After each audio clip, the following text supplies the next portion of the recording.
Like, Yeah, okay. Well, it's interesting how they were able to find a spot to do this, and thankfully so. yeah. And you do see that left front tire there. It looks like it might be down to just the rim.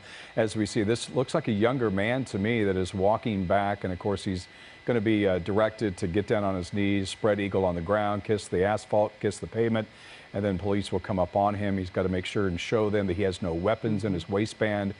So he is complying. He looks like a younger. He almost looks like a teenager to me, don't you think? He does. And we haven't seen the driver yet, but the driver, of course, they're focused on him as well. Both hands are out. They will typically tell him to throw the car keys out. You see here, CHP taking this young man into custody at this point in time, and Susie, those other officers have their weapons trained on the driver. That's right. And it looks like this first suspect, he's saying something with the officers, exchanging some words. I don't know what he's saying, but he's telling them something. And it didn't look like it was in a nice way either. Now, like as Jeff was mentioning, the guns are trained now on the driver of this vehicle that we believe is stolen. That was the want, but not the original want, as we learned that this person was in some sort of hit and run accident that didn't cause any injuries, but they were running from that. And then we later learned that the car was actually stolen. So it looks like he's throwing he's his... trying to put on park, I think. So, Des, it looks to me like the left front tire is flat. Yeah, and I think it made contact. You saw those sparks that came out when he was making that turn at the 7th Street exit there. Took it too quickly. Yeah, these are teenagers. Yeah, this does look like another... this could be a 15-year-old. Yeah, it does look like another young person. Yeah.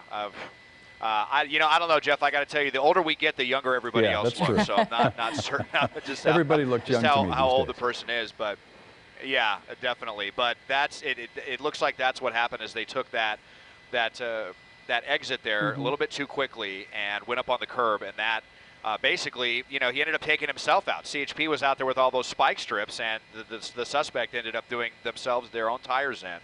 Fortunately, bringing this one to an end, and with all that crazy driving, didn't see any collisions.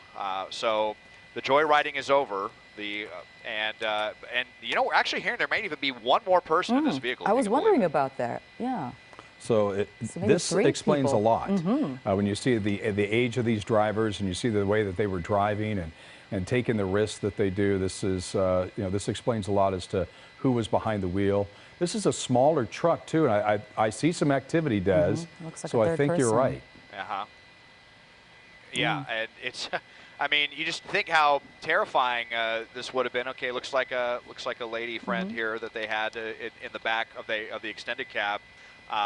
And so she's coming out and complying as well. But, I mean, you must think how terrifying, how chaotic it probably was in that vehicle while all this was going on, especially while they were in the Angel Stadium parking lot going around. I mean, I could just imagine all the commotion that was going on. Adrenaline, my goodness. You would hope that they would just all be telling this person to come to their senses. There may even be another person in the back of this vehicle, so we might be into a full-blown clown car situation here. For sure. In Boyle Heights. There's no way to look inside of this camper top, and I wonder how they go about getting in there, Susie. I mean, obviously, if you have it, I see. Well, there is that little extended cab in the back, so there is a little mini seat back there. So, okay, so we're up to is that 4? Passenger side. That makes 4. Huh? Could there be 5? Yeah. Well, we'll see. If 4 seems like a lot. Anyone in the back of that camper, but yeah, 4. I mean, in the back, it definitely must have been awfully cramped back there. So, 2 guys, 2 gals here, and so that's going to be 4 that are surrendering. And kind of ironically, it's actually CHP's fixed wing plane, which was alerting them to the movement. They must have been seeing it on their infrared system because no one knew how many people were inside of this vehicle. Least of all us. I would never have guessed that there were 4 people inside of this little truck right now. But there's 4. We'll see if a 5th. And yet another person. A 5th person in I have there. never seen anything so like this that. was really, really crowded in there. Wow. There are 5 so far. They all appear to be teenagers to me. And we have 5 people in this small-sized pickup truck. Who knows how many people are in the camper shell?